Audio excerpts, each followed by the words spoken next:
active Democrat. Thank you for the commitment. Thank you for doing what we're all doing, like each and every election cycle, making the calls, knocking on the doors, getting people registered, getting people to vote. I'm also here as a candidate. 4 years ago, you heard me come by as a candidate for Secretary of State after my 8 years in the Senate. With your support, I was elected, and we've gone about all the work that we committed to, making it easier to register to vote and driving up the numbers. We've registered more than 2 million voters in California in the last couple of years, and we're about to launch automatic voter registration. We're making it easier for people to cast a ballot. More options for real early voting, in-person early voting, more vote by mail. We know that when more people who are eligible register and vote, the better outcomes we get from election day. But there's a lot more work to do, especially on the cybersecurity front, and continuing to push back on the president's absolute lies of massive voter fraud. What he's really trying to do is suppress the vote. We're not going to stand for it. I'd ask for your support at convention for another 4 years as secretary. Also want to introduce Ben Seinfeld, my campaign manager. If you're interested in helping us out at convention or beforehand, if you call, let Ben know. We'll sign you up. And again, thank you for your support. Oh. I have a question. Yeah. Can you talk about voting centers when you talk about making things, casting ballots more easier or whatever? Yeah, so good question. Somebody's paying attention to what we're doing in the office. The first bill I sponsored as Secretary of State in my first year was to call for automatic voter registration in California. So a quick update on that. It was passed, signed into law, and goes into effect starting April. So from April 2nd going forward, anybody who's eligible, when they apply for or renew a driver's license or a state ID, the default is they're added to the voter rolls. Oh, great. Or we update their address and that sort of thing.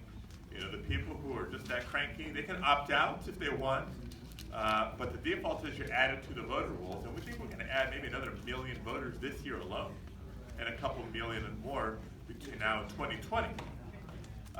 But to make it easier to vote, the second year I sponsored a bill known as the Voters' Choice Act. And what it is, it kind of creates a new way of administering the election. It's better for the voters. This is how it works, and it's county by county.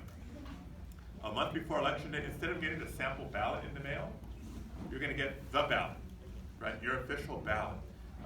You probably heard or have friends in Oregon or Washington where it's all vote by mail.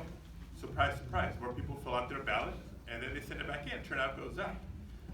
And so you can do that as the Voters' Choice Act gets implemented, but you have other options too. The county would be required to install what are known as ballot drop boxes throughout the county, and any voter can drop their ballot off at a secure drop box that's anywhere that's convenient to them in those weeks leading up to the election, and you don't even need a stamp, right?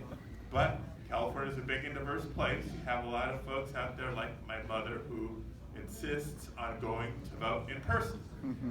And I believe she has that right, as do all of us, right, if you want that option.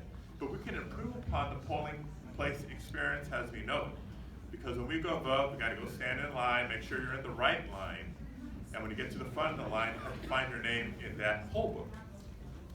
Well, imagine if we had electronic access to the list of voters, electronic poll books that give the voters the flexibility of voting anywhere in the county that's convenient to you. You know, I don't know about you, but sometimes I get a little traffic coming home from work, right? So imagine if I could vote closer to work, or after I drop Alex off at school in the morning, or by the grocery store, or the shopping mall, and it gets even better. Vote centers are going to be open for, at a minimum, 11 days up to and including election day. So you can vote the week before, you can vote on election day, you can vote over the weekend. If you didn't vote by mail to begin with, or to deliver your ballot at a drop box. So more choices or options for voters. Is that taking the place of polling places? So these voting centers are in place of the local polling? So right now when we go to a polling place, all you can do is basically vote or drop off your ballot. Vote centers is you can vote, you can drop off your ballot. Same-day registration will be available at vote center, so it's more lingo than anything else. There's going to be more services offered at a vote center. Language assistance, if you need a replacement ballot, all those things will take place at a vote center. Okay, I have one more question, I'm sorry.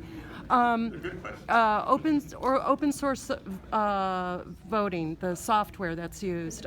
There's talk about general public license switching to an open source that's GPL. Do you know if that's in the horizon for us? Yeah, so raise your hand if you care about election security and cybersecurity. Good, we should all care about this. So and a lot of you look, we're all Democratic activists, right? So you're going to be hearing this chatter about, is open source technology a solution to ensuring cybersecurity and election integrity? I believe yes, absolutely. That's why when I was in the Senate, I introduced a bill that opened the door for open source election systems in the state of California. So doors open for anybody, an individual, an academic, a nonprofit organization, whoever wants to develop an open source election system, to bring it forward for testing to make sure it works and it's secure and become a real option for counties to consider for their voting systems in their county. The closest people that seem to be with the system on the horizon is actually the elections office of Los Angeles County. They put a lot of time and years into R&D. They're kind of testing, prototyping some stuff right now, and it could very well be in place for 2020. So would that be GPL, like because right now there's corporations that own our software, but GPL means that we would, you and So the LA County system is publicly owned. Okay. Great, thank you. All right. Any other questions? If not, I think your meeting is about to officially begin. Let me turn it over to Mark. And again, thank you all very much. We'll see you at convention.